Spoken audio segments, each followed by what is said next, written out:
रजनी ने अपने कामकाज निपटाने के बाद जैसे ही मोबाइल उठाकर व्हाट्सएप खोला तो रोज़ की तरह सबसे पहले वो अपने दोस्तों और रिश्तेदारों के स्टेटस चेक करने लगी।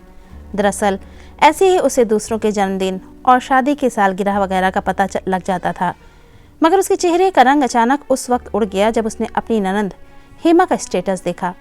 स्टेटस पर हेमा ने अपने साल भर की बेटी बबली की अनेकों पिक्चर लगाई हुई थी, मगर रजनी की नज़र उनमें से 2 फोटो से हट ही नहीं रही थी। उसे विश्वास नहीं हो रहा था जो फोटो में दिखाई दे रहा है वो सच कैसे हो सकता था। ये तो मेरी पिंकी का खोया हुआ वही बार्बी डॉल है जिसमें से म्यूजिक बजता है। ये हेमा दीदी की बेटी बबली के हाथों में नहीं, ये खिलौना वहाँ कैसे जाएगा? महीनों से तो हेमा दीदी यहाँ आई भी नहीं है, तो कहीं मम्मी जी? नहीं, वो ऐसा नहीं कर सकती हैं। लेकिन शक ने दिमाग में जगह बना ली थी तो उसने तुरंत ही हेमा को फ़ोन मिला दिया।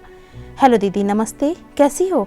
हाँ, वो आपका स्टेटस देख रही थी। सच बहुत प्यारी लग रही है बबली, हर फोटो कमाल की है। अच्छा, ये क्या पकड़ा हुआ है हाथ में बबली ने? हे हाँ, बड़ी प्यारी लग रही है, उसकी तरह वो खिलौना। घुमा फिरा कर रजनी ने दोबारा टटोलने की कोशिश की। अरे भाभी, वो डॉल है, बड़ा पसंद है इसे, दिन भर इसी से खेलती रहती है, वो म्यूज़िक बजता रहता है जो उसमें। अच्छा, और आप बताइए हमारी पिंकी बिटिया कैसी है? सच बहुत मन करता है उसको देखने का, उसकी बातों को याद करते हुए मुस्कुरा देती हूँ मैं। ठीक है दीदी।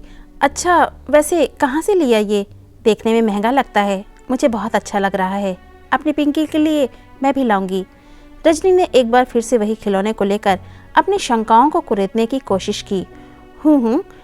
ये वाला खिलौना? ठीक से याद तो नहीं है भाभी। हाँ, शायद मम्मी लाई थी बबली के जन्मदिन पर। अच्छा, और सब ठीक है? चलिए दीदी, मैं आपसे बाद में बात करती हूँ। कहते हुए रजनी ने फ़ोन गुस्से में काट दिया। उसकी नज़रों में लगभग सब साफ था। अभी बीते पिछले हफ्ते ही तो उसकी सासू माँ ननंद जी की बेटी के पहले जन्मदिन पर उनके यहाँ गई थी। हाँ सच, तब से ही उसे ये नहीं दिखाई दिया। कितना ढूंढा था, फिर भी लगा कहीं सोफे या पलंग के पीछे ना हो, मगर रजनी का मन खिन्न सा हो गया। उसे अपनी सास पर गुस्सा आ रहा था। वैसे तो इतनी पूजा पाठ करती हैं, सत्संग जाती हैं, लेकिन आखिर में कर ही दी ना वही सास वाली हरकत। फिर दुनिया कहते फिरते ही है बहुओं को बेटी बनकर रहना चाहिए, मगर क्या सासों को माँ बनकर नहीं रहना चाहिए? दिखा ही दिया, बेटियां ही सगी होती हैं। और वो गुस्से से बड़बड़ाने लगी। आने दो, आज राहुल जी को दिखाती हूँ, उन्हीं के सामने खोलूँगी सारी पोल पट्टी, तब पता चलेगा। दोपहर में सासू माँ को ठीक से खाना भी नहीं परोसा, बल्कि और दिन कितना प्यार सम्मान से पेश आती थी, मगर आज उसने उनसे सीधे मुँह बात तक नहीं की। बहू, क्या बात है आज बेटा तुम्हारी तबीयत तो ठीक है ना? सासू माँ ने प्यार से पूछा तो रजनी गुस्से से कुछ बोली नहीं, बस मुंह बनाकर दूसरे कमरे में चली गई। शाम को पिंकी को भी उनके साथ खेलने नहीं दिया। रात को 8 बजे जैसे ही राहुल ऑफिस से आया तो रोज़ की तरह माँ के पैरों को छूकर वहीं बैठकर चाय की फरमाइश कर दी।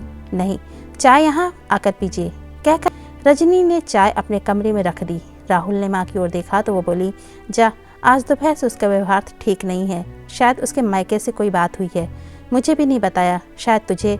अच्छा, मुझे भगवान जी का स्मरण करने जाना है, देख अगर कोई बात हो तो कोई मदद वगैरह तो पीछे मत हटियो।